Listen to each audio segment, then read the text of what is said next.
Welcome to the podcast from your RiskFootprint resilience team. We're your pathway to smarter hazard and climate preparedness, offering clear insights, actionable solutions, and expert support to help you safeguard your properties and build true resilience.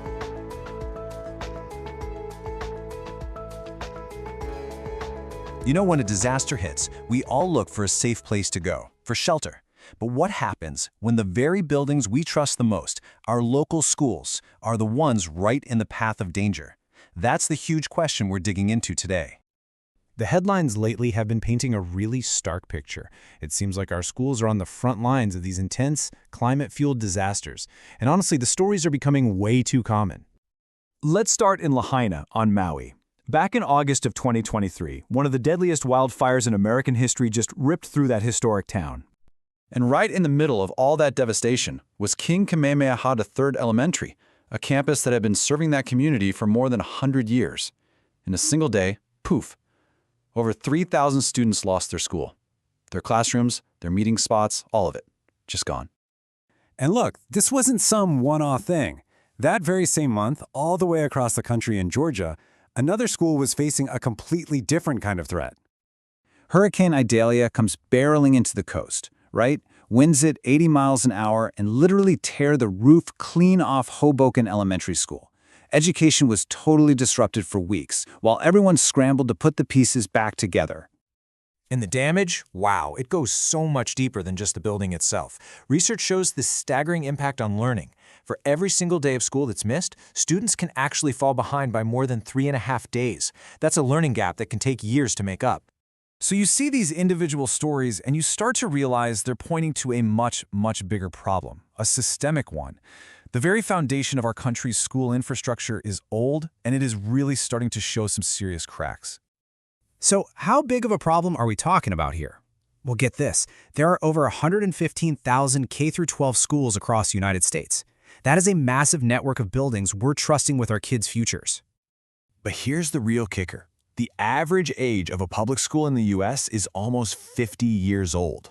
A lot of these were built in a totally different time, with different building codes, long before anyone was thinking about the kind of climate risks we face today. So is it any surprise that the American Society of Civil Engineers gives our school infrastructure a grade of D+? I mean, that is barely passing, and it's a huge red flag that this is a system that desperately needs our attention. But hold on, because there's another layer to this story, a really critical twist that makes the risk even greater. See, these buildings often play a second role, one we don't really think about until it's too late. Just think about it for a second. If you had to evacuate your home right now because of a flood or a fire, where's the first place emergency officials would tell you to go? For so many of our communities, the answer is the local school. More than half of all of FEMA's designated disaster shelters in the entire country are, you guessed it, K-12 schools. They're not just for education, they're our community lifelines. So are these lifelines actually ready? Well, this chart tells a pretty shocking story.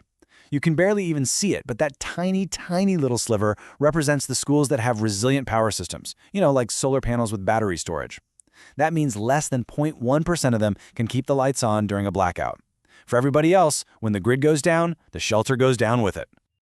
Okay, I know, that is a ton of concerning information, but it's not hopeless. The good news is there's actually a pretty clear path to get from risk to resilience.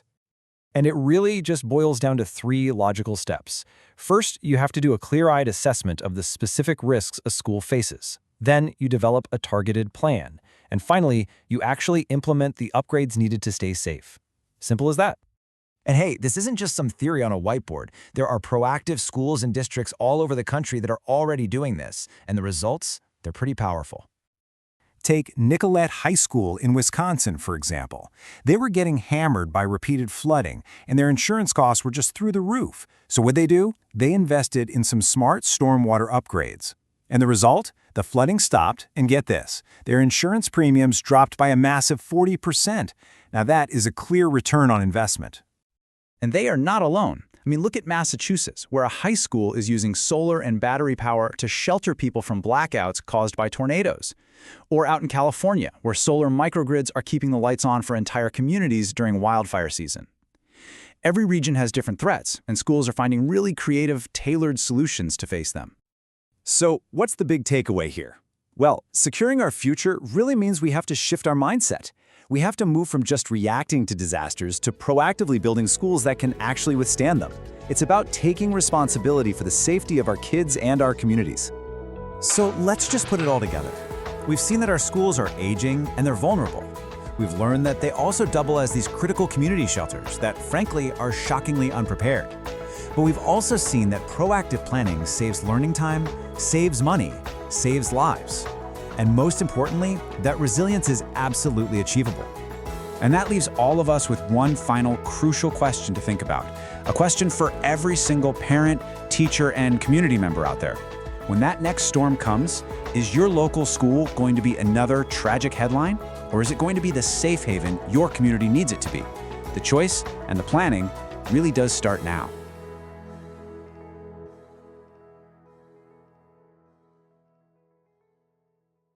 Thank you for joining us on this podcast. To learn more, visit riskfootprint.com.